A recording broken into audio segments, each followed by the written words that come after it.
जो कि generations to generations बस पास ऑन होते जा रहे हैं। मॉम को गलती से कोल्ड हो गया है तो उसको बोला जाता है कि वो ब्रेस्ट फीड ना करे। बेबीज को विटामिन डी का best source and only source है वो सन है। इसके जो सॉफ्ट स्पॉट होते हैं उधर पे ऑयल लगाने से ही वो फिल होते हैं। मालिश करने से, जोर से मालिश करने से ही बेबी की बोन्स स्ट्रॉन्ग, या उपटन इज लाइक आप बेबी का वैक्सिंग कर रहे हो।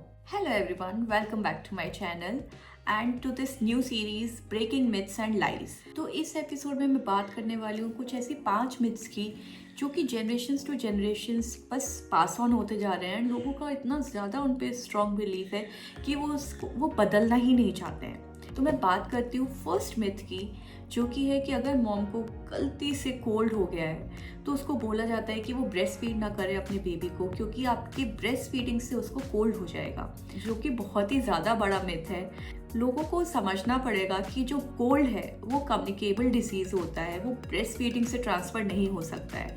ब्रेस्ट फीडिंग केवल और केवल आपके बेबी को न्यूट्रिएंट्स और अच्छे जो भी विटामिन्स मिनरल्स है जो भी बेबी को मिलना चाहिए वो प्रोवाइड करता है। बल्कि अगर मॉम को कोल्ड है तो उसकी बॉडी में एंटीबॉडीज़ बनती हैं ताकि वो रिकवर करे, एंड वही एंटीबॉडीज आपके बेबी को ट्रांसफर होती है जिससे उसको इम्यूनिटी मिलता है एंड वो और ज़्यादा स्ट्रॉन्ग बन जाता है। तो आप बिल्कुल भी ये गिल्ट मत रखना कि आपके कोल्ड होने की वजह से उसको कोल्ड हुआ है। हाँ, ये हो सकता है कि जैसे अगर आप उसको ब्रेस्ट फीड कर रहे हो और आपने स्नीज कर दिया तो हो सकता है कि एयर में कुछ पार्टिकल्स रह जाते हैं जो बेबी को इन्फेक्ट कर सकता है।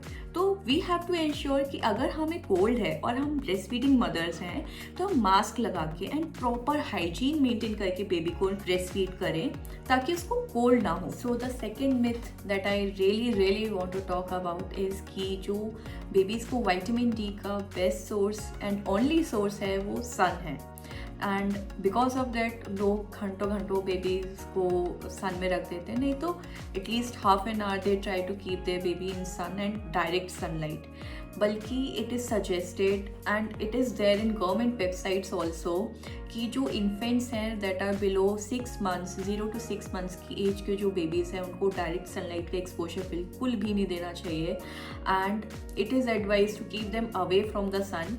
हाउएवर क्योंकि सन तो हर जगह है तो उनको इनडायरेक्ट सनलाइट या फिर फिल्टर्ड सनलाइट मिल जाए, it is fine. Now what is the other source कि आपके डॉक्टर्स आपको सजेस्ट करेंगे विटामिन डी के वो सप्लीमेंट्स प्रोवाइड करते हैं which is sufficient for the babies health, जो एवरी डे कंसिस्टेंट अमाउंट में उनको मिलना चाहिए वो उनको मिल जाता है उससे। कुछ सिटीज़ हैं, कुछ एरियाज़ हैं हमारी कंट्री में, डिफरेंट कंट्रीज़ ऑल्सो, जहाँ पे बहुत ज़्यादा ठंड रहती है एंड थोड़ा सा बेबीज़ को वार्म्थ की ज़रूरत होती है। तो इन दैट केस सजेस्ट किया जाता है कि बेबीज़ को हेड लगा के, सनस्क्रीन लगा के 10 to 15 मिनट्स, जो कि एकदम मॉर्निंग की जो सनलाइट होती है, अर्ली मॉर्निंग की सन राइज जब हो रहा होता है, आप तब अपने बेबी को उस टाइम पे सनलाइट दे सकते हैं। Now let's talk about third myth, जो कि है कि बेबीज़ के जो सॉफ्ट स्पॉट होते हैं उन उधर पे ऑयल लगाने से ही वो फिल होते हैं, एंड बिकॉज ऑफ दैट लोग वहाँ पे इतना ज़्यादा ऑयल लगा देते हैं एंड उसको टैप करते हैं, विच इज़ कम्प्लीटली रॉन्ग। बिल्कुल भी नहीं करना चाहिए।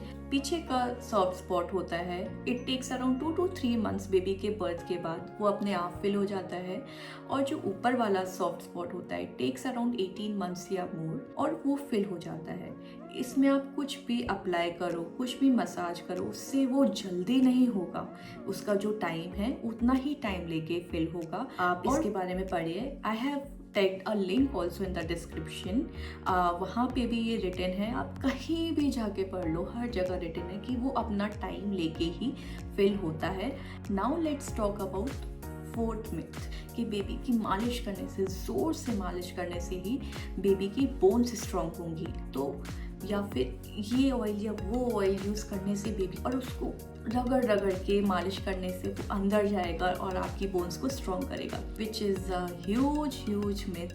हमेशा जो मसाज है वो गाइडेंस से होनी चाहिए, जेंटल होनी चाहिए, बेबी को दर्द नहीं होना चाहिए, बेबी को बिल्कुल भी डिस्कम्फर्ट नहीं होना चाहिए, एंड उसकी जो भी बोन्स है, उसकी मसल्स है, उसको ध्यान में रखते हुए, उसके एज को ध्यान में रखते हुए करना चाहिए। And now my favourite myth which is fifth myth, जो बेबी बॉर्न होते हैं कुछ हेयर के साथ बॉर्न होते हैं तो उसको तुरंत ही रिमूव कर देना चाहिए, क्योंकि वो पेट के बाल होते हैं। या उपटन इज़ लाइक आप बेबी का वैक्सिंग कर रहे हो।